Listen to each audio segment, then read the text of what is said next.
pour l'exercice 4, on va rester dans le domaine de l'automobile, sur une autre combustion, donc c'est la combustion de l'éthanol. Parce que dans certaines voitures, le carburant qu'on utilise pour faire avancer la voiture, c'est de l'éthanol. Donc pareil, il y a une combustion, l'éthanol brûle grâce au dioxygène et il se dégage du dioxyde de carbone et de l'eau.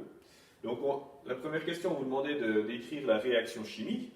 Donc on va écrire, qu'est-ce qu'il y a au départ? C'est l'éthanol qui brûle avec le dioxygène. Et puis il se forme, on vous dit, du dioxyde de carbone et de l'eau. Donc on met dioxyde de carbone et eau comme produit. Donc on a nos réactifs et nos produits. Donc ensuite, on vous proposait 4 équations de la réaction. Et il y en a une seule qui représente ce qu'on a noté ici. Alors on va regarder chacune des équations de réaction, on va voir ce qui ne va pas.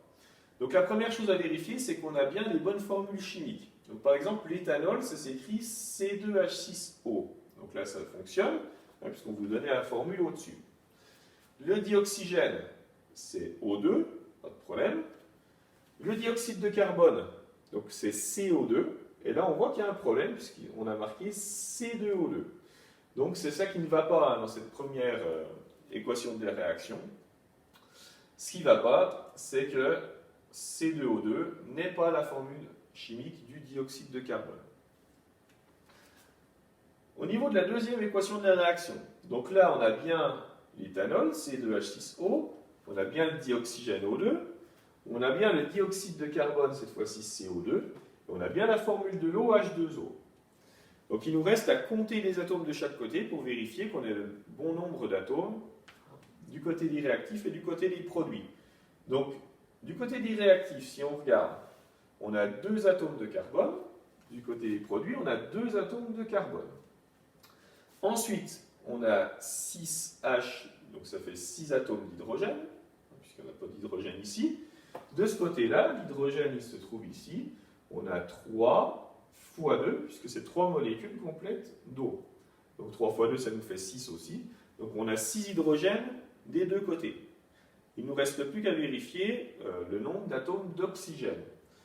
Donc si on compte ici, on a 2 fois 2, 4 oxygènes, plus 1 là, donc ça nous fait 5 atomes d'oxygène dans les réactifs.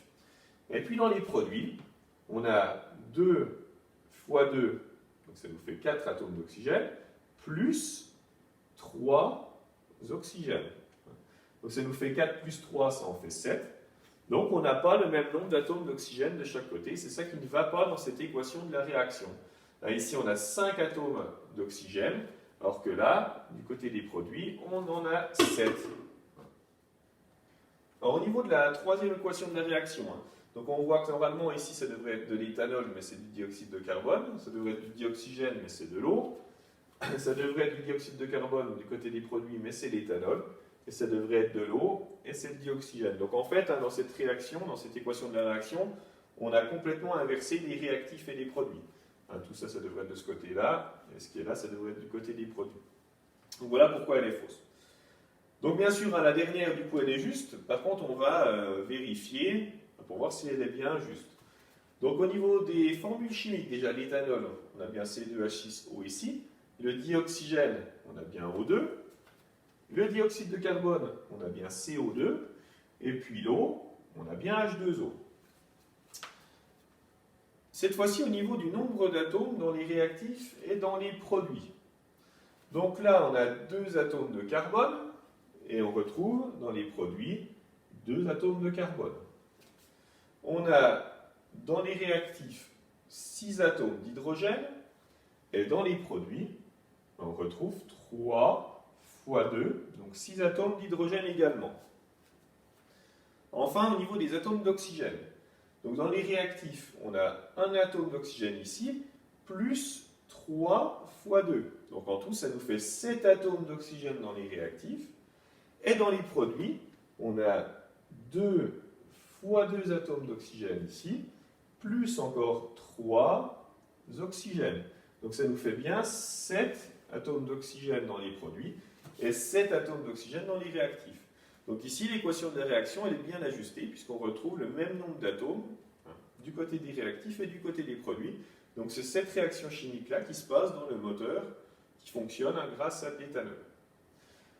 Donc ça termine la correction des exercices qui n'étaient pas forcément simples. J'espère que vous avez compris cette correction. On aura l'occasion d'en reparler, j'espère, au mois de mai si on reprend les cours. En attendant, c'était notre dernière semaine avant les vacances, donc je vous souhaite de très bonnes vacances.